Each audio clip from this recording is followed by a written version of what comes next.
ஒரு தடவை நாரதர் ஒரு தெரு வழியாக போய்கிட்டு இருந்தார். வழியில் ஒருத்தர் வேத சாஸ்திரம்லாம் படிச்சுக்கிட்டு உட்காந்துருந்தார். அவர் நாரதரை பார்த்து எங்கே போயிட்டு இருக்கிறீங்கன்னு கேட்டார். கடவுளை பார்த்துட்டு வரலாம்னு போயிட்டு இருக்கிறேன் அப்படின்னார் நாரதர். அப்படின்னா அவர்கிட்ட எனக்கு எப்போ முக்தி கிடைக்கும்னு கேட்டுட்டு வாங்களேன் அப்படின்னார் இவர். சரி கேட்டு வரேன் அப்படின்னு சொல்லிவிட்டு நாரதர் நடந்தார்.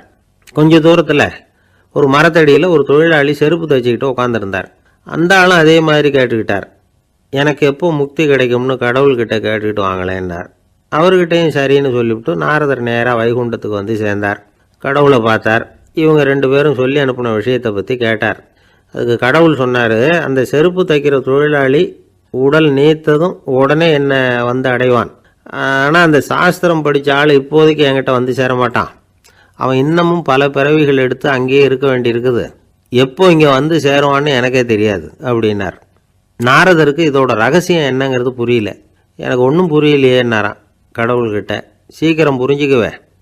நீ திரும்பி போகிறப்போ நான் இங்கே வைகுண்டத்தில் என்ன செஞ்சுக்கிட்டு இருக்கேன்னு கேட்டால், ஒரு ஊசியின் துவாரத்தில் ஒரு யானையை கோத்துக்கிட்டு இருக்கிறேன்னு அவங்கக்கிட்ட சொல்லு அப்படின்னார் கடவுள் சிரிச்சுக்கிட்டே. நாரதர் பூமிக்கு திரும்பினார். கடவுளை பார்த்தீங்களா, எப்படி இருக்கார் அப்படின்னு விசாரித்தார். வேத சாஸ்திரம் படித்தவர். ஓ பகவானா, அவர் யானையை ஊசியின் காதில் நுழைச்சிக்கிட்டு இருக்கிறார் பார்த்தேன்னார் நாரதர். ஊசி காதில் யானையா? அது எப்படி முடியும்? நீங்கள் சொல்கிறத நான் நம்ப மாட்டேன்னு விட்டார் அவர். சரி, இந்த ஆளுக்கு இறைவன் பேரில் நம்பிக்கை இல்லை அப்படிங்கிறத நாரதர் புரிஞ்சுக்கிட்டார். அடுத்தபடியாக அந்த தொழிலாளி இருந்த இடத்துக்கு போனார். இறைவனை பார்த்தீங்களான்னு கேட்டார் அவர். பார்த்தேன், ஒரு ஊசி துவாரத்தில் யானையை கோத்துக்கிட்டு இருந்தார் அப்படின்னு சொல்லிவிட்டு நாரதர் அந்த ஆள் முகத்தை கவனித்தார். அந்த தொழிலாளி இதை கேட்டுட்டு கொஞ்சம் கூட ஆச்சரியப்படலை. அவரால் முடியாத காரியம் கூட உண்டானார். என்ன இப்படி சொல்கிற? ஊசியின் துவாரத்தில் யானையை கோக்க முடியும்னு நீ நம்புறியா அப்படின்னு கேட்டார் நாரதர். நிச்சயமாக நம்புகிறேன்னார் அவர். அது எப்படி அப்படின்னு கேட்டார் இவர். இதை பாருங்கள், நான் இந்த ஆலமரத்தடியில் தான் தினமும் உட்காந்துருக்கிறேன். தினமும் இந்த மரத்திலிருந்து எவ்வளவோ பழம் கீழே விழுது. இந்த பழத்தில் இருக்கிற ஒவ்வொரு விதையிலேயும் உள்ள ஒரு ஆலமரம் இருக்குது. ஒரு சின்ன விதைக்குள்ள ஒரு பெரிய ஆலமரம் இருக்க முடியுங்கிறப்ப ஊசி துவாரத்தில் கடவுள் யானையை நுழைய வச்சாருங்கிறத ஒத்துக்கிறதுல என்ன கஷ்டம் இருக்குது அப்படின்னு ரொம்ப சர்வசாதாரணமாக பதில் சொன்னாராம் அந்த தொழிலாளி. நாரதர் யோசனை பண்ணார். இந்த தொழிலாளி வேத சாஸ்திரங்களையெல்லாம் படிக்கலைன்னா கூட அறிவுபூர்வமாக சிந்திச்சு இறைவனை நம்புகிறான். அதனால தான் கடவுள் இந்த ஆளுக்கு சீக்கிரம் முக்தி கிடைக்கும்னு சொன்னார் அப்படிங்கிறத புரிஞ்சுக்கிட்டாராம். இந்த கதையில் வர்ற கடவுள், நாரதர், வைகுண்டம் இதெல்லாம் ஒரு பக்கம் இருக்கட்டும், ஒரு சின்ன விதைக்குள்ள ஒரு பெரிய ஆலமரம் தூங்கிக்கிட்டு இருக்கு அப்படிங்கிற உண்மை, அந்தரத்தில் 1000 கிரகங்கள் சுற்றிக்கிட்டு இருக்குங்கிற உண்மை, இதெல்லாம் நாம் பார்த்துக்கிட்டு தானே இருக்கிறோம். இந்த உண்மைகள் அதிசயமாக நமக்கு தெரியறதுனால அதை நம்பாமல் இருந்துட முடியாது. இயற்கையை பரிபூர்ணமாக நம்புங்கள், அந்த நம்பிக்கையே நம்ம வாழ்க்கைக்கு ஆதாரம் அப்படிங்கிறத விளக்கறதுக்காக தான் இந்த கதை. இந்த காலத்தில் நம்ம பிள்ளைங்களுக்கெல்லாம் இது மாதிரி நம்பிக்கை அதிகமாகவே இருக்குது. ஒரு நாள் ஒரு சின்ன பையன்கிட்ட கேட்டேன், ஏன்பா கடவுள் ஒரு பானைக்குள்ளே ஒரு யானையை நுழைய வச்சுட்டாருன்னு சொன்னால் அதை நீ நம்புவியா அப்படின்னு கேட்டோம். நம்புவேன் சார், அது ஒன்றும் பெரிய அதிசயம் இல்லைன்னா. எப்படிறான்னு கேட்டோம். எப்படின்னா அந்த பானை அந்த யானையை விட பெருசாக இருந்திருக்கும், அவ்வளவுதான் அப்படின்னு சொல்கிறான். ஒரு ராஜா இருந்தார். நாடு பூராவும் நிறைய மரங்களை நட்டு வளர்க்கணுங்கிறது அவரோட ஆசை. தானே அதுக்கு முன்மாதிரியாக இருக்கணும்னு நினச்சார். அரண்மனையை சுற்றி மரங்களை நட்டு வளர்த்தார். இதை பார்த்துட்டு ஜனங்களும் அவங்கவுங்க வீட்டை சுற்றி மரக்கன்றுகளை நட்டு வளர்த்தாங்க. கொஞ்ச காலத்தில் ஊர் பூரா பசுமையாக மாறிச்சு. எல்லாருக்கும் சந்தோஷமாக இருந்தது. இது ஒரு பக்கம் இருக்கட்டும். இப்போ நான் சொல்ல போகிற கதை வேறு. அதாவது அந்த ராஜா ஒரு நாள் தன்னுடைய அரண்மனையை சுற்றி இருக்கிற விதவிதமான மரங்களையெல்லாம் போய் பார்த்தார். எப்படி இருக்கிறீங்க அப்படின்னு ஒவ்வொரு மரத்துக்கிட்டையும் விசாரித்தாராம். எந்த மரமும் சந்தோஷமாக இருக்கிறதா தெரியல. அது அதுக்கும் மனசில் ஒரு குறை. முதல்ல ஆலமரத்துக்கிட்ட போனார். அது சொல்லிச்சு, மண்ணா, நான் நல்லா பெருசாக வளர்ந்துருக்கிறேன், அடர்த்தியாக இருக்கிறேன், கிளையெல்லாம் 4 பக்கமும் நல்லா படர்ந்து தான் இருக்குது. இருந்தாலும் எந்த பிரயோஜனமும் இருக்கிறதா தெரியல எனக்கு. என்னுடைய பழம்லாம் ரொம்ப சின்னதாக இருக்குது, என் கண்ணுக்கு சரியாக புறப்பட மாட்டேங்குது. நான் இருக்கிற சைஸுக்கு என்னுடைய கிளையில் இருக்கிற பழம்லாம் எவ்வளோ பெருசாக இருக்கணும். அது இத்தினூண்டு இருக்கிறது எனக்கு பெரிய அவமானமாக இருக்குது. இப்படி இங்கே நின்றுக்கிட்டு இருக்கிறதே ரொம்ப கூச்சமாக இருக்குது. ஒரு நல்ல புயல் வந்ததுன்னா பேசாமல் சாஞ்சு விடலாமான்னு பார்க்குறேன் அப்படின்னு புலம்புது ஆலமரம். சரி இருக்கட்டும்னு நினச்சிக்கிட்டு ராஜா அடுத்தபடியாக ஒரு அத்தி மரத்துக்கிட்ட போனார். அதுவும் புலம்ப ஆரம்பிச்சுட்டுது. நான் கூட பெரிய மரம் தான், இல்லை இலையெல்லாம் அழகாக தான் இருக்குது, பழம் அழகாக இருக்குது, இருந்தாலும் உள்ள விஷயம் இல்லையே. அத்தி பழத்தை புட்டு பார்த்தா அத்தனையும் சொத்தை அப்படின்னு பழமொழியே உண்டாயிட்டுதே. இப்படி ஒரு கெட்ட பேரோடு நான் இருக்கணுமா அப்படின்னு புலம்புது அது. சரி, இது இருக்கட்டும் அப்படின்னு சொல்லி அடுத்தபடியாக வேப்ப மரத்துக்கிட்ட போனார். அது தன்னுடைய வேதனையை வெளியிட்டது. எனக்கு எவ்வளவோ மருத்துவ குணங்கள்லாம் இருக்கிறதா சொல்லிக்கிறாங்க, இருந்தாலும் என்ன பிரயோஜனம்? என்னுடைய பழத்தை மனிதர்கள் யாரும் விரும்பி சாப்பிட்றது இல்லையே அப்படின்னுது. ராஜா அடுத்தாப்புல இருந்த ஒரு பனை மரத்துக்கிட்ட போனார். நான் நல்லா உயரமாக தான் வளர்ந்துருக்கிறேன், மற்ற மரங்கள்லாம் என்னை அண்ணாந்து தான் பார்க்கணும், இருந்தாலும் என்கிட்ட நிழலுக்காக யாரும் ஒதுங்கிறது இல்லையே அப்படின்னுது. என்ன இது, எல்லா மரமும் இப்படி திருப்தி இல்லாமல் இருந்துக்கிட்டு இருக்குதே அப்படின்னு நினச்சிக்கிட்டே ராஜா அடுத்தபடியாக அங்கே இருந்த ஒரு பைன் மரத்துக்கிட்ட போனார். அழகாக உயரமாக பசுமையாக தான் இருந்தது, ஆனால் பழமோ பூவோ கிடையாது. அதை நினச்சி அது வருத்தப்பட்டுக்கிட்டு இருக்குது. ஓக் மரம் அது ஒன்று நின்றுட்டு இருந்தது. அது என்ன சொல்லிச்சுன்னா, இலை உதிர் காலத்தில் என் மேலே இருக்கிற எல்லா இலைகளும் உதிர்ந்து போடுது, முடி கொட்டின மனிதர்கள் மாதிரி மொட்டையாக நான் நிற்க வேண்டியிருக்குது, என்ன வாழ்க்கை இது அப்படின்னு சொல்லி அழுத்துக்கிட்டது. சரி, புளிய மரம் என்ன சொல்லுது பார்ப்போம்னு அதுக்கிட்ட போனால், என்னுடைய நிழலில் யாருமே தங்க மாட்டாங்க, உடம்புக்கு சூடுன்னு ஒதுங்கி போயிடுவாங்க, அடிமரத்தை பார்த்திங்கன்னா பட்டையெல்லாம் உறிஞ்சி பார்க்குறதுக்கே கேவலமாக இருப்பேன் அப்படின்னுது அது. முருங்கை மரம் என்ன சொல்லிச்சு தெரியுமா, என்னுடைய இலை காயெல்லாம் சாப்பிட்றவங்களுக்கு சத்து கொடுக்கறது வாசம்தான், ஆனால் என் உடம்புல சத்தே கிடையாது, கொஞ்சம் வேகமாக காற்று அடிச்சதுன்னா முறிஞ்சி விழுந்துடுறேன், என்ன வாழ்க்கை இது அப்படின்னு சொல்லி அது வருத்தப்பட்டது. ராஜா யோசனை பண்ணார். என்ன இது, மரங்கள் பூமியின் வரங்கள்னு சொல்கிறோம், மழை பெய்யறதுக்கு அதுதான் காரணம், பூமி செழிப்பாக இருக்கிறதுக்கும் அதுதான் காரணம், வீடு கட்டுறதுக்கு மரம், நாற்காலி செய்ய உபயோகப்படுத்துறதுக்கும் அதுதான் உபயோகப்படுது, மனுஷனுக்கு வேண்டிய ஆகாரங்களையும் கொடுக்குது, இப்படிலாம் இருந்தும் எல்லா மரமும் நிம்மதி இல்லாமல் இருந்துக்கிட்டு இருக்குதே அப்படின்னு நினச்சார். அப்போது அங்கே இருந்த ஒரு மகிழ மரம் அவர் கண்ணில் பட்டுது. அந்த மரம் மட்டும் கொஞ்சம் நிம்மதியாக மகிழ்ச்சியாக இருக்கிறது மாதிரி தெரிஞ்சுது.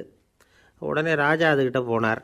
உனக்கு மனசில் எதுவும் குறை இல்லையான்னு கேட்டார். இல்லை, நான் சந்தோஷமாக தான் இருக்கேன்னு தான் அந்த மகிழ மரம். அப்படியான்னு ஆச்சரியமாக கேட்டார் ராஜா. ஆமாம் அண்ணா, இந்த இடத்துல நீங்கள் ஒரு முருங்கை மரத்தையோ வேப்ப மரத்தையோ கூட நட்டிருக்கலாம், ஆனால் இந்த இடத்துல நடுறதுக்கு என்ன தேர்ந்தெடுத்துருக்குறீங்க, அதுவே எனக்கு பெருமை, அதுவே எனக்கு திருப்தி அப்படின்னு தான் மகிழ மரம். மகிழ மரம் சாதாரணமாக தான் இருக்கும், இளம் மஞ்சள் நிறத்தில் பூக்கள், அது காய்ந்தும் மனம் வீசும். மகிழ மரம் மாதிரி மன திருப்தியோடு வாழறதுக்கு நாம் கற்றுக்கணுமா. நாம் இந்த உலகத்தில் ஒரு நாயாவோ நரியாவோ கூட பிறந்திருக்கலாம், மனுஷனாக பிறந்திருக்கிறோம், அதுவே பெருமை தானே. இந்த நிறைவு தான் மகிழ்ச்சியின் ரகசியம்.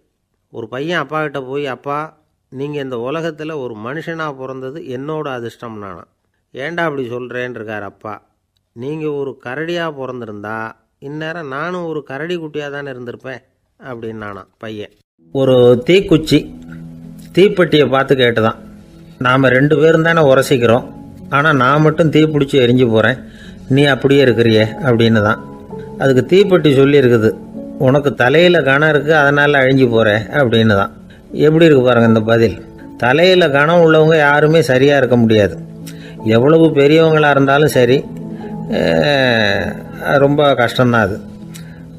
கர்வம்ங்கிறது கூடவே கூடாது. இதை விளக்கிறதுக்கு மகான் ஒருத்தர் ஒரு சம்பவத்தை சொல்கிறார். அர்ஜுனன் தீர்த்த யாத்திரை பண்ணானா, அப்போது தென்னிந்தியாவுக்கு வந்திருக்கிறான். ராமேஸ்வரத்துக்கு போனப்போ அங்கே இலங்கைக்கு கல்லுலாம் அடுக்கி போடப்பட்டிருந்த பாலத்தை பார்த்தானா. ஒரு சின்ன குரங்கு அதுக்கு பக்கத்தில் விளையாடிக்கிட்டு இருந்திருக்கு. அதை பார்த்துட்டு அர்ஜுனன் சிரிச்சிருக்கான். ஏன் சிரிக்கிறேன்னு கேட்டிருக்கு அந்த குரங்கு. ராமன் மிகச்சிறந்த வில் வீரன், அப்படி இருக்கிறப்போ அவன் இலங்கைக்கு அம்புகளாலேயே ஒரு பாலம் கட்டியிருக்கலாம், அதை விட்டுட்டு போயும் உன்ன மாதிரி குரங்குகளை துணையாக வச்சுக்கிட்டு இப்படி ஒரு கருங்கல் பாலத்தை கட்டியிருக்கிறானே அப்படின்னு நானா. அம்புகளால் பாலம் கட்ட முடியுமா அப்படின்னு கேட்டுதான் குரங்கு. ஏன் முடியாது, என்னால் முடியுமேன்னு இருக்கான் அர்ஜுனன். அம்பால் பாலம் கட்டலாம், இருந்தாலும் என்ன மாதிரி குரங்குகள் ஏறி நடந்தா அது தாங்குமா, அதனால தான் ராமர் கருங்கல் பாலமே கட்டினார் அப்படின்றது குரங்கு சொல்லிச்சான். அப்படியே சொல்கிற, நான் வேணும்னா இப்போ அம்புகளாலேயே ஒரு பாலத்தை கட்டுறேன், நீ அது மேலே ஏறி நடந்து பார், பாலம் விழுந்துட்டுதுன்னா நான் தீ மூட்டி அதில் குதித்து உயிர் தியாகம் பண்ணி விட்றேன் அப்படின்னு நான் ரொம்ப கோபமாக. உடனே அந்த சின்ன குரங்கு பெரிய உருவம் எடுத்துட்டு தான் கையில் கதையோடு அர்ஜுனன் முன்னாடி நிற்கிறான் அனுமன். பார்த்தா, என்னுடைய தலைவர் ராமரையா இழிவாக பேசுகிற, நீ இப்போ பாலம் கட்டு, நான் என்னுடைய பலத்தை காட்டுறேன் அப்படின்னு அனுமன். அர்ஜுனன் தன்னுடைய காண்டிபத்தை எடுக்கிறான், சரமாரியா அம்புகளை விடுறான், அதெல்லாம் ஒன்றோட ஒன்று கோத்துக்கிட்டு அப்படியே பாலம் மாதிரி நிற்கிது. அர்ஜுனன் தலை நிமிர்ந்து நின்னான். அனுமன் உயர கிளம்பி அங்கேருந்து பாலத்தில் வந்து பொத்துன்னு இறங்கினான். பாலம் அப்படியே நொறுங்கி போச்சு தூள் தூளாக. என்ன அர்ஜுனா, இப்போ என்ன செய்ய போகிற அப்படின்னா ஏளனமா. அர்ஜுனன் தலையை தொங்க போட்டுக்கிட்டான். சொன்னபடி தீ மூட்டி அதில் குதிக்கிறதுக்காக 3 தடவை சுற்றி வந்தான். அப்போது கிருஷ்ணர் அங்கே வந்தார். என்ன அர்ஜுனா, என்ன நடக்குது, என்ன இது அப்படின்னு ஒன்றும் தெரியாத மாதிரி கேட்டார். அர்ஜுனன் வாயை திறக்கிறதுக்கு முன்னாடி அனுமன் வாயை திறந்தான், நடந்ததை சொன்னான். அர்ஜுனன் சவால் விட்டபடி உயிர் திறந்தே ஆகணும்னு அனுமன். கிருஷ்ணர் யோசனை பண்ணார். நல்லது, இந்த சவால் விட்டதுக்கும் நடந்ததுக்கும் யார் சாட்சி? பெரியவர் ஒருத்தரை சாட்சியாக வச்சுக்கிட்டல்லவா நீங்கள் இந்த போட்டியை நடத்தியிருக்கணும் அப்படின்னார். அதனால் என்ன, இப்போ மறுபடியும் அந்த போட்டியை நடத்திவிட்டா போச்சு, என்னால் அந்த அம்பு பாலத்தை நொறுக்க முடியாதா அப்படின்னு அனுமன். சரி, இப்போ மறுபடியும் அது நடக்கட்டும்னார் கிருஷ்ணர். அர்ஜுனன் அம்பு பாலம் அமைச்சான். அனுமன் ஏறி குதிச்சான். பாலம் அசைஞ்சு கொடுக்கவே இல்லை, அவ்வளோ உறுதியாக இருக்குது. இப்போ அனுமன் தலையை குனிஞ்சிக்கிட்டான். அர்ஜுனன் நன்றியோடு நிமிர்ந்து பார்த்தான். கிருஷ்ணருடைய தோள்கள்லேயும் முதுகள்லேயும் ரத்தம். என்ன சுவாமி, என்ன நடந்ததுன்னு நான் பதறி போய், உன் அம்பு பாலத்தை நான் தான் முட்டு கொடுத்து தாங்கிக்கிட்டு இருந்தேன். அனுமன் குதிச்சப்போ என் மேலே ஏற்பட்ட காயங்கள் இவை. பின்ன உன்னுடைய அம்பு பாலத்தினாலேயா பாலம் நின்றுதுன்னு நினைக்கிற அப்படின்னாராம். முதல்ல வந்து அர்ஜுனன், அப்புறம் அனுமன் 2 பேருக்குமே கர்வ பங்கம் ஆயிட்டு தான். அதாவது அவங்கக்கிட்ட இருந்த கர்வம் போயிட்டுது. யாராக இருந்தாலும் கர்வம் கூடாதுங்கிறத இதிலேருந்து நாம் புரிஞ்சுக்கணும். இந்த காலத்தில் நாமெல்லாம் எந்த விஷயத்துக்கெல்லாம் கர்வப்பட்டுக்கிட்டு இருக்கோம் தெரியுமா? 2 பெண்கள் தங்களுடைய கணவன்மார்களை பற்றி ரொம்ப பெருமையாக பேசிக்கிட்டாங்களாம். அதில் ஒரு அம்மா சொல்லியிருக்கு, என் வீட்டுக்காரர்கிட்ட எந்த சப்ஜெக்ட் கொடுத்தாலும் சரி அந்த விஷயத்தை பற்றி அழகாக 1 மணி நேரம் பேசுவார் அப்படின்னாங்களாம். உடனே இன்னொரு அம்மா, அது என்ன பிரமாதம், என் வீட்டுக்காரருக்கு சப்ஜெக்டே தேவையில்லை, விஷயமே இல்லாமல் நாள் பூரா பேசிக்கிட்டு இருப்பார் அப்படின்னாங்களாம். விவசாயிகள் வந்து அவங்க விவசாயம் முன்னேறி இருக்கிற அளவுக்கு விவசாயிகளுடைய வாழ்க்கை தரம் முன்னேறலை. அந்த அளவுக்கு அவர்கள் வந்து நாட்டுக்காக உழைச்சிக்கிட்டு இருக்கிறாங்க. அந்த காலத்திலே அதை பற்றி ஒரு கதை சொல்கிறது உண்டு. ஒரு வயசான ஆள் நிலத்தில் ஏறு ஊதுகிட்டு இருந்தாராம். கிழிஞ்சு போன ஒரு சின்ன துண்டை தான் இடுப்பில் கட்டியிருந்தாராம்.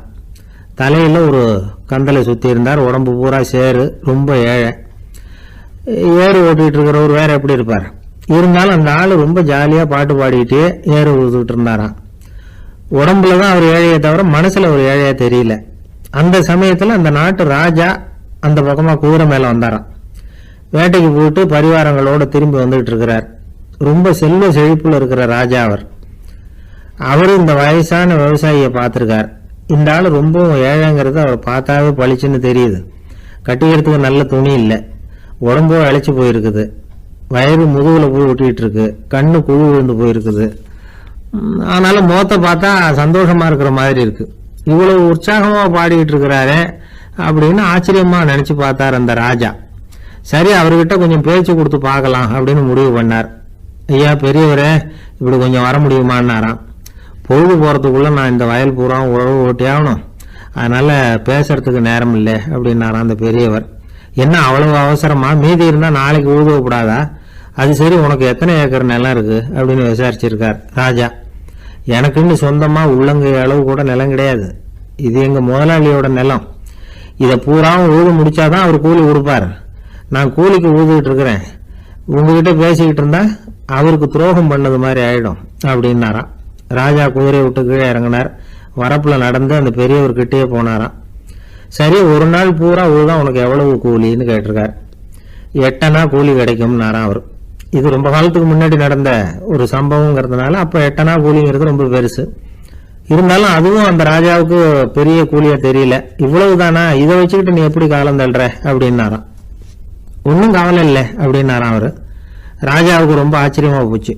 8 அணா கூலி வாங்குற இந்த ஆளு கவலை இல்லாமல் இருக்கிறார், ஏராளமான வசதியோடு இருக்கிறன்னா கவலை இல்லாமல் வாழ முடியலையே அப்படின்னு நினச்சி பார்த்துருக்கார். அது சரி, 8 அணாவில் எப்படி குடும்பம் நடத்துகிற அப்படின்னு கேட்டாராம். எனக்கு கிடைக்கிற 8 அணாவில் 2 அணா குடும்பத்துக்கு செலவழிக்கிறேன், 2 அணா பழைய கடனுக்கு கொடுக்குறேன், 2 அணா வந்து தர்மம் செய்கிறேன், 2 அணா வட்டிக்கு கொடுக்குறேன், ஒரு குறையும் இல்லைன்னாராம். ராஜாவுக்கு ஒன்றும் புரியல. எனக்கு ஒன்றும் புரியலேன்னு இருக்கார். ஐயா, எனக்கும் என் மனைவிக்கும் 2 அணா செலவாகுது. வயசான அம்மா அப்பா இருக்கிறாங்க, சின்ன வயசுல என்னை காப்பாத்தினவங்க அவங்க. அந்த கடனுக்கு 2 அணா செலவாகுது, அது பழைய கடன். என் தங்கச்சி ஒருத்தி ஆதரவு இல்லாத நிலைமையில தன்னுடைய மகனோட என் வீட்டில் வந்து இருக்கிறா. அவளுக்கும் அவள் மகனுக்கும் 2 அணா செலவு பண்றேன், அது தர்மம். எனக்கு 2 பிள்ளைங்க இருக்கிறாங்க, அவங்களுக்கு 2 அணா செலவு பண்றேன், அது வட்டிக்கு கொடுக்கறது மாதிரி. பிற்காலத்துல அவங்க எங்களை காப்பாற்றுவாங்க. அந்த வகையில நான் திருப்தியோட வாழ்ந்துகிட்டு இருக்கிறேன் அப்படின்னாராம். ராஜாவுக்கு அர்த்தம் புரிய ஆரம்பிச்சுதான். அந்த பெரிய நிலத்தை விலை கொடுத்து வாங்கி அந்த பெரியவருக்கே தானமா கொடுத்துட்டாராம். இப்போ ஊழவருக்கே நிலம் சொந்தமாயிட்டுது. அன்னையிலிருந்து அரசனுக்கும் ஆறுதல் கிடைச்சுதான். இப்படி ஒரு கதை சொல்லுவாங்க. 8 அணா வருமானத்தை வச்சுக்கிட்டு எப்படி காலத்தை தள்ளுறதுன்னு சொல்றதுக்காக இந்த கதையை சொல்றதாக யாரும் தப்பா நினைச்சுக்க கூடாது. கிடைக்கிறத எப்படி பங்கு போடுறார், எப்படி திருப்தியா வாழறார் அப்படிங்கிறது தான் முக்கியம். அது மாதிரி இன்றைக்கு இந்த பொங்கல் திருநாள்ல உழவர்கள் மனசு மகிழ்ச்சியா இருந்ததுன்னா அது எல்லாரும் மகிழ்ச்சியா இருக்கிறது மாதிரி அர்த்தம். அதனால அவர்கள்ட்ட இருந்து நாம பாடம் கத்துக்கணும். சில உழவர்கள் தங்கள் நிலத்துல விளையறத தாங்கள் சாப்பிட மாட்டாங்க, அடுத்தவங்கள்ட்ட வித்துட்டு சந்தையில போய் வேற அரிசி வாங்கிட்டு வந்து தான் இவங்க சாப்பிடுவாங்க. அப்படிப்பட்ட விவசாயிகள்லாம் இது உண்டு. பங்கிடுகிற பண்பை உழவர்கள்ட்ட இருந்து கற்றுக்கொள்ளுங்கள் அப்படிம்பாங்க. ஒரு ஆள் நிம்மதியா மகிழ்ச்சியா இருந்தானா, உங்க நிம்மதிக்கும் மகிழ்ச்சிக்கும் என்ன காரணம்னு கேட்டிருக்காரு இன்னொருத்தர். என்கிட்ட இருந்தது பூராவையும் என் பிள்ளைங்களுக்கு சமமா பங்கு போட்டு கொடுத்துட்டேன், எனக்குன்னு எதுவுமே வச்சுக்கல, அதுதான் நிம்மதிக்கு காரணம்னு இருக்கான். உங்ககிட்ட இருந்தது எவ்வளவு இருந்தது அப்படின்னு கேட்டிருக்காரு அவரு. மொத்தமா ஒரு 50,000 ரூபாய் இருக்கும் அப்படின்னு இருக்கான். அவ்வளவும் பணமாவே இருந்ததா அப்படின்னு கேட்டிருக்காங்க இவங்க. இல்லைங்க, அவ்வளவும் கடன், அதை தான் பிரிச்சு கொடுத்துருக்கேன் பிள்ளைங்க கிட்ட அப்படின்னு நானா. அவன் நம்பிக்கை இல்லைன்னா இந்த உலகத்துல நாம நடமாடவே முடியாது. அவநம்பிக்கையோடு இருந்துகிட்டு இருந்தா என்னைக்கும் அவஸ்தை தான். நாம நம்புறது நடக்குதோ இல்லையோ அது வேற விஷயம். ஆனா எதையும் நம்பி தான் நாம அடி வைக்க வேண்டியிருக்கு. வேற ஒன்றும் வேணாம், ஒரு லாட்ரி சீட்டு வாங்குறோம், அது எங்க நமக்கு விழப்போகுது அப்படிங்கிற அவநம்பிக்கையோடவா வாங்குறோம். பரிசு நமக்கு தான் அப்படிங்கிற நம்பிக்கை உள்ளூர இருக்கிறதுனால தான் அதை வாங்குறோம். இருந்தாலும் முடிவு வேற மாதிரி ஆயிடுது. அதுக்காக மனசு சோர்ந்து போறதில்ல, அடுத்த மாசமும் சீட்டு வாங்குறோம். இந்த நம்பிக்கை தான் மனித வாழ்க்கைக்கு ஆதாரம். ஒரு கடையில் போய் டீ சாப்பிட்றீங்க, அந்த டீ நல்ல டீ தானா, அதில் விஷம் கலந்துருக்குமா அப்படிங்கிற சந்தேகம் வந்துட்டுதுன்னு வச்சுங்க. அதுக்கப்புறம் அதை எப்படி நீங்கள் சாப்பிட முடியும்? நம்பி தான் சாப்பிட்ணும். ரயில் ஒழுங்காக போய் சேருங்கிற நம்பிக்கை இருக்கிறதுனால தான் அதில் ஏறி உட்காடுறோம். லெட்டர் ஒழுங்காக போய் சேருங்கிற நம்பிக்கை இருக்கிறதுனால தான் பெட்டியில் போடுறோம். சரி, நம்ம கதையெல்லாம் நம்மளோட இருக்கட்டும். மனித நம்பிக்கை எந்த அளவுக்கு உறுதியாகவும் அறிவுபூர்வமாகவும் இருக்கணுங்கிறதுக்கு அலெக்சாண்டர் வாழ்க்கையில் நடந்த ஒரு சம்பவத்தை உதாரணமாக சொல்லலாம். இந்த உலகத்தையே ஜெயிக்கணும்னு புறப்பட்டார் அலெக்சாண்டர். ஒரு கட்டத்தில் அவர் சிட்னஸ் நதி கரைக்கு சேர்ந்தார். அந்த சமயத்தில் அவருக்கு கடுமையான நோய் வந்துட்டுது. அவர் கூடவே வந்திருந்த கிரேக்க வைத்தியர்கள் என்னென்னமோ முயற்சியெல்லாம் பண்ணி பார்த்தாங்க. இருந்தாலும் அலெக்சாண்டருக்கு வந்திருக்கிறது என்ன நோய்ங்கிறத அவங்களால கண்டுபிடிக்க முடியல. ஏன்னா அந்த பகுதியில் உள்ளவங்களுக்கு மட்டுமே அதிகமாக வரக்கூடிய ஒரு வினோதமான நோயாக இருந்தது அது. ஆனால் அவர் இருக்கிற இடம் எதிரியோட இடம், பாரசீக மன்னனோட ஆளுகைக்கு உட்பட்ட இடம். என்ன பண்ணுறது அப்படின்னு எல்லாரும் யோசனை பண்ணாங்க. பாரசீக மன்னனோட அரண்மனையில் இருக்கிற வைத்தியர் வந்தால் இந்த நோயை குணப்படுத்தி விடுவார் அப்படின்னு சொன்னாங்க. இருந்தாலும் எதிரியோட நாட்டில் இருக்கிற வைத்தியரை கூப்பிட்டு எப்படி நம்பி வைத்தியம் பார்க்க சொல்கிறது அப்படின்னு சொல்லி எல்லாரும் தயங்கினாங்க. ஆனால் அலெக்சாண்டர் தயங்கலை. பரவாயில்ல, அழைச்சிட்டு வாங்கன்னு விட்டார். உடனே அவரை போய் அழைச்சிட்டு வந்துட்டாங்க. அவர் வந்தார். அலெக்சாண்டர் உடம்பை பரிசோதனை பண்ணி பார்த்தார். சரி, இதை குணப்படுத்தி விடலாம், பயப்பட வேண்டியதில்லை. ஆனால் இதுக்கு ஒரு மூலிகை ரசம் தயார் பண்ணி கொடுக்கணும்.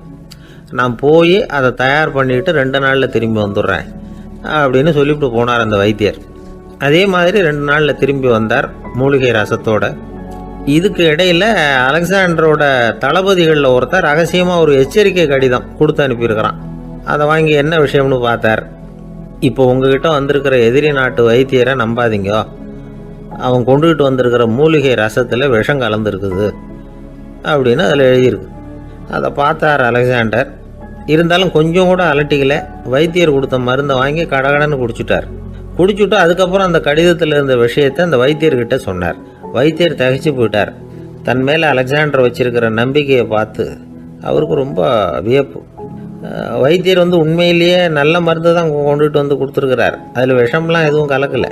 அதுக்கப்புறம் அலெக்சாண்டர் அந்த வைத்தியரை பார்த்து சொன்னாராம், நம்பிக்கைங்கிற அச்சாணியை ஆதாரமாக வச்சுக்கிட்டு தான் இந்த உலகம் சுற்றிக்கிட்டு இருக்குது. எனக்கு எதிரியாக இருந்தாலும் பாரசீக மன்னர் ரொம்ப ரொம்ப பெரியவர். அப்பேற்பட்ட மன்னருடைய அரண்மனை வைத்தியர் தொழில் நேர்மை இல்லாதவராக இருக்க மாட்டார். அப்படி இருந்தால் அவரை அரண்மனை வைத்தியராக வச்சிருக்கவே மாட்டாங்க அப்படின்னு நம்பினேன்.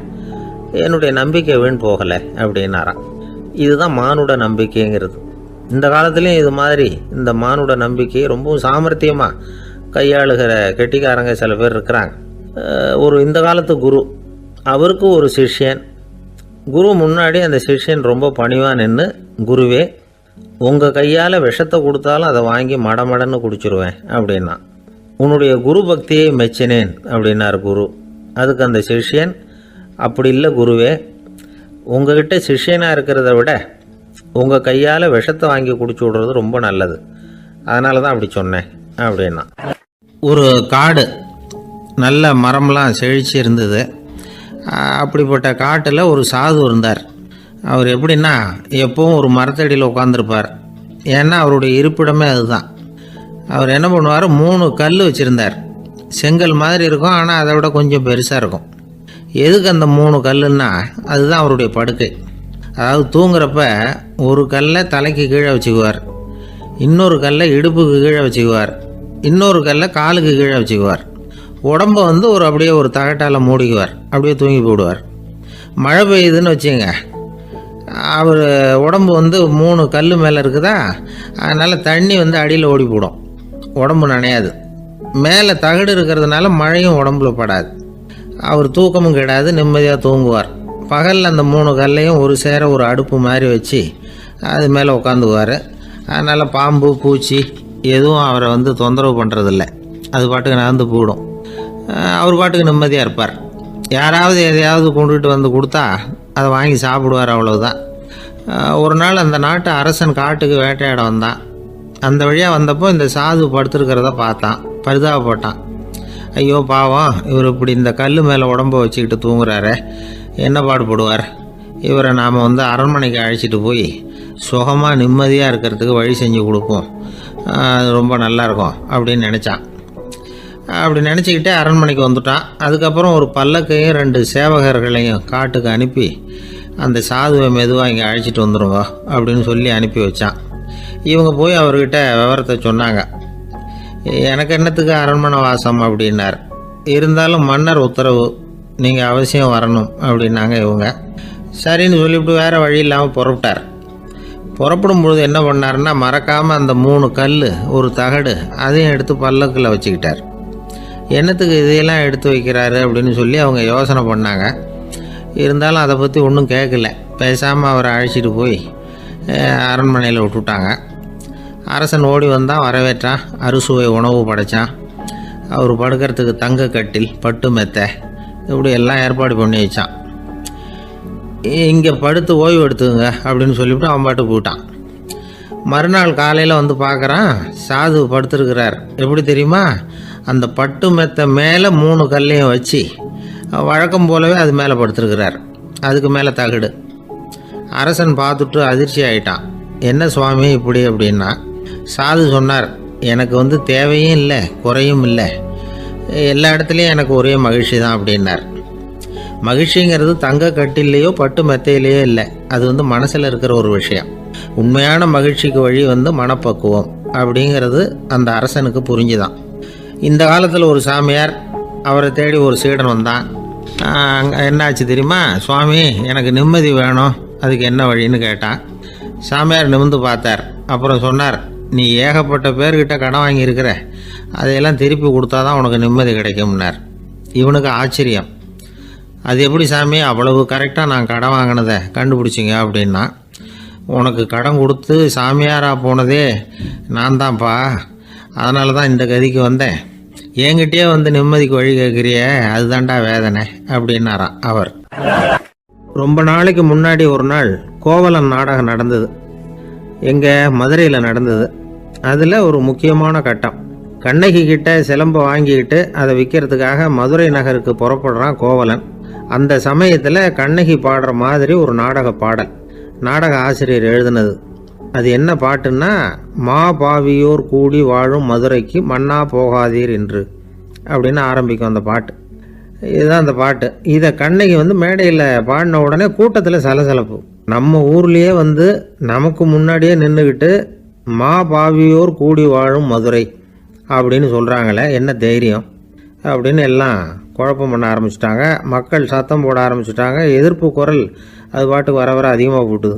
கொண்டுக்கிட்டு வா அந்த நாடக ஆசிரியரை, எழுதுனது யார் அப்படின்னு ஒரே சத்தம், கூச்சல். வேறு வழி இல்லை. மெதுவாக மேடைக்கு வந்தார் அந்த நாடக ஆசிரியர். 4 பக்கத்திலிருந்தும் கேள்வி கணைகள். மக்களை பார்த்து கொஞ்சம் அமைதியாக இருங்கோ அப்படின்னு சொல்லிவிட்டு தன்னுடைய விளக்கத்தை சொல்ல ஆரம்பித்தார் அந்த நாடக ஆசிரியர். மா அப்படின்னு சொன்னால் திருமகளாகிய லட்சுமி அப்படின்னு அர்த்தம். பா அப்படின்னா கலைமகளாகிய சரஸ்வதி. வி அப்படின்னா மலைமகளாகிய பார்வதி. மா பாவியோர் அப்படின்னா திருமகளும் கலைமகளும் மலைமகளும், இவங்க மூவரும் அப்படின்னு அர்த்தம். இந்த 3 பேரும் வாழ்கின்ற மதுரை புனிதம் நிறைந்தது, சகல செல்வங்களும் நிறைஞ்சது. அப்படிப்பட்ட ஊரில் நான் அணிந்து கொள்ளும் இந்த சாதாரண சிலம்பை யார் வாங்கிக்குவாங்க அப்படிங்கிற எண்ணத்தோடு தான் கண்ணகி அப்படி சொல்கிறா. அதை நினச்சி தான் நான் எழுதினேன். ஆகவே மதுரையை ரொம்ப சிரமப்படுத்தணும், ரொம்ப மோசமாக எழுதணும் அப்படிங்கிற எண்ணம்லாம் எனக்கு கிடையாது. பெருமைப்படுத்தணும்னு நினச்சி தான் அப்படி எழுதினேன் அப்படின்னு விளக்கம் கொடுத்தாராம். இந்த விளக்கத்தை கேட்டதும் எல்லாரும் ரொம்ப சமாதானம் ஆயிட்டாங்களாம். இப்படி விளக்கம் கொடுத்த அந்த நாடக ஆசிரியர் யார் தெரியுமா? அவர் தான் தமிழ் நாடக உலகின் முதல் ஆசான் சங்கரதாஸ் சுவாமிகள். அவருக்கு நகைச்சுவை உணர்வும் அதிகம். 1920ஆம் ஆண்டு திருநெல்வேலியில் அவர் தங்கியிருக்கிறார் நாடகம் நடத்துறதுக்காக. அவர் தங்கியிருந்த வீட்டில் கொசு மூட்டை பூச்சி அதிகமாக இருந்திருக்கு. அவரால் தூங்கவே முடியல. அவர் அனுபவித்த தொல்லைகள் ஒரு பாட்டாக உருவாச்சு. வேடிக்கையாக ஒரு பாட்டு எழுதினாராம். மூட்டையும் கொசுவும் ஒரு வீட்டிலே மீட்டிங் போட்டால் முன்னே நிற்க யாரால் முடியும்? கொசு மோகன ராகம் போல சத்தம் போட்டு முன்னே நின்று செய்திடும் யுத்தம். இதை மறுநாள் நாடகத்தில் கோமாளி வேஷம் போட்ட ஒரு சிறுவனை விட்டு பாட வச்சிருக்காரு. எல்லாரும் சிரித்து ரசித்தாங்களாம். சங்கரதாஸ் சுவாமிகள் கல்யாணமே பண்ணிக்கல, துறவி மாதிரியே வாழ்ந்திருக்கார். தமிழ் நாடக கலைக்கு தன்னையே அர்ப்பணம் பண்ணிட்டவர் அவர். 1922 நவம்பர் மாதத்தில் ஒரு நாள் புதுச்சேரியில் அவர் வாழ்க்கை முடிஞ்சுது. அப்போ அவருக்கு வயசு 55. சங்கரதாஸ் சுவாமிகள் நாடக ஆசிரியர் மட்டும் இல்லை, மேடை நாடக இயக்குனர், தயாரிப்பாளர். அவரே ஒரு சிறந்த நடிகர். ஒரு தடவை சாவித்திரி நாடகத்தில் இவர் யமதர்மனா வேஷம் போட்டு நடிச்சிருக்கிறார். நாடகம் பார்த்துக்கிட்டு இருந்த கருவுற்ற ஒரு பெண்மணிக்கு பயத்தினால அங்கேயே குழந்தை பிறந்துட்டு தான். அந்த நிகழ்ச்சிக்கு அப்புறம் இவர் இந்த வேஷம் போடுறப்போலாம் ஜனங்களுக்கு முன்கூட்டியே எச்சரிக்கை கொடுக்க ஆரம்பிச்சிருவாராம். அதாவது அப்படி யாராவது பயப்படுறவங்க இருந்தால் கொஞ்சம் கண்ணை மூடிங்க அல்லது எழுந்திரிச்சு போடுங்கன்னு. நடிப்புன்னா அப்படிலாம் இருக்கணும். இந்த காலத்தில் நடிகர் ஒருத்தர் சொன்னார், சார் நான் இந்த நாடகத்தில் நடிக்கிறப்போ முகத்தில் நவரசங்களையும் காட்டி நடித்தேன், உணர்ச்சிகளை எல்லாம் நல்லா காட்டி நடித்தேன். அப்படி இருந்தும் ஜனங்கள் கல் எடுத்து மேடையில் வீசிவிட்டாங்க சார் அப்படின்னார். நாடகத்தில் உங்களுக்கு என்ன வேஷம் அப்படின்னு கேட்டாங்க. அது செத்து கிடக்கிற பணமாக நடித்தேன் சார் அப்படின்னார். ஒரு ஊரில் ஒரு இளைஞன் இருந்தான். ஒரு நாள் அவன் ஒரு குருவை தேடிக்கிட்டு புறப்பட்டான். ஊரை விட்டு வெளியில் போனான். போகிற வழியில் ஒரு காடு. அந்த காட்டில் ஒரு மரத்தடியில் ஒரு பெரியவர் உட்காந்துருக்கிறார். அமைதியாக மௌனமாக அவர் அமர்ந்திருக்கிறார். இந்த பெரியவரை விசாரிக்கலாம், குருவை தேடி கண்டுபிடிக்கிறதுக்கு இவர் ஏதாவது ஒரு வழி சொல்லி கொடுப்பார் அப்படின்னு நினச்சிக்கிட்டு அவரை நெருங்கினான். ஐயா, எனக்கு ஒரு குரு தேவை, எங்கே கிடைப்பார்? அவரை எப்படி அடையாளம் கண்டுபிடிக்கிறது? அதை பற்றி ஏதாவது விவரம் சொன்னீங்கன்னா நான் கண்டுபிடிச்சிக்குவேன் அப்படின்ட்டுருக்கான். பெரியவர் நிமிர்ந்து பார்த்தார். தம்பி, அது ரொம்ப சுலபம். அவர் வயசானவராக இருப்பார், என்னை விட சுமார் 30 வயசு அதிகமாக இருக்கும். அவர் ஒரு மரத்தடியில் தான் உட்காந்துருப்பார் அப்படின்ட்டுருக்கான். சரிங்க பெரியவரே, அது என்ன மாதிரியான மரம், எப்படி இருக்கும் அப்படின்னு கேட்டிருக்கான். பெரியவர் அந்த விவரங்களையும் சொல்லியிருக்கிறாரு. அது மட்டும் இல்லை, சந்திக்கிற நாள், நேரம், வினாடி முதற்கொண்டு எல்லா விவரங்களையும் துல்லியமாக சொன்னாராம். இவ்வளவு விவரங்களை இவரால் எப்படி சொல்ல முடியுது அப்படின்னு இவனுக்கு ஆச்சரியம். இருந்தாலும் அந்த பெரியவர் கடைசியாக ஒரு விவரம் சொன்னார். அது என்ன தெரியுமா? எப்படியும் நீ அவரை சந்திக்கிறதுக்கு ஒரு 30 வருஷம் ஆகும் அப்படின்னு சொல்லிவிட்டாராம். ரொம்ப நன்றிங்க பெரியவரே அப்படின்னு சொல்லிவிட்டு அந்த இளைஞன் புறப்பட்டுருக்கான். இப்போ அவனுக்கு குரு பற்றின விவரம் எல்லாம் கிடச்சிட்டுது, சந்திக்கிற நேரமும் தெரிஞ்சுட்டுது. ஆனால் 30 வருஷம் அவரை தேடி அலைய வேண்டியிருக்குமே. அவன் தேட ஆரம்பித்தான். காடு மலை எல்லாம் சுற்றி அலைஞ்சான். பல வருஷங்கள் தேடினான். அழுத்து போயிட்டான். கடைசியில் அவனுக்கும் வயசாகிட்டுது. கடைசியில் தன்னுடைய சொந்த ஊருக்கே திரும்பி போய்கிட்டு இருந்தான். அங்கே ஒரு மரத்தடியில் அவன் தேடிக்கிட்டு இருந்த குருநாதர் கிடைச்சார். யார் அவருன்னா, 30 வருஷத்துக்கு முன்னாடி வழி சொல்லி கொடுத்தாரில்ல அதே பெரியவர். அவருக்கு இப்போ 30 வயசு அதிகமாக இருந்தது. அதே மரம் அன்னைக்கு பெரியவர் சொன்ன அடையாளம் இப்போ பொருத்தமாக இருந்தது. இப்போ அந்த பெரியவர் சொன்னார், சரியாக வந்து சேர்ந்துட்டேன், வா, உனக்காக தான் நான் இவ்வளவு காலமும் காத்துக்கிட்டு இருந்தேன் அப்படின்னாராம். என்ன சொல்கிறீங்கன்னு இருக்கான். 30 வருஷத்துக்கு முன்னாடி என்கிட்ட வந்தியே, அப்போவே என் காலம் வந்து முடிஞ்சு போயிருந்தது. அப்போவே என்ன உனக்கு அடையாளம் தெரியல, அதனால் இவ்வளவு காலம் உனக்காக காத்துட்ருக்கும்படி ஆயிட்டுது அப்படின்னாராம். ஐயா, அப்போவே நீங்கள் சொல்லியிருக்கலாமே, இதுதான் 30 வருஷம் கழித்து நீ சந்திக்க போகிற இடம், நான் தான் உன்னுடைய குரு அப்படின்னு சொல்லியிருக்கலாமே அப்படின்ட்டுருக்கான். அந்த பெரியவர் சிரிச்சுக்கிட்டே இதுக்கு பதில் சொன்னாராம், நான் எவ்வளவோ விவரமாக தான் சொன்னேன், நீ சரியாக புரிஞ்சிக்கல. காரணம், அப்போது நீ போதுமான அளவுக்கு பக்குவம் பெற்றிருக்கவில்லை, அதனால் புரியும் சக்தி இல்லாமல் போயிட்டுதப்போ 30 ஆண்டு காலம் நீ அலைஞ்சி தெரிஞ்சிருக்கிற, அது காரணமாக இப்போ உனக்கு அந்த பக்குவம் வந்துட்டுது, அதனால தான் அடையாளம் காண முடிஞ்சுது, நானே உன்னுடைய குரு அப்படின்னாராம். இதிலேருந்து என்ன தெரியுதுன்னா, ஆன்மீகத்தில் மாணவனாக சேர்றதுக்கு கூட ஒரு பக்குவத்தன்மை தேவைப்படுது.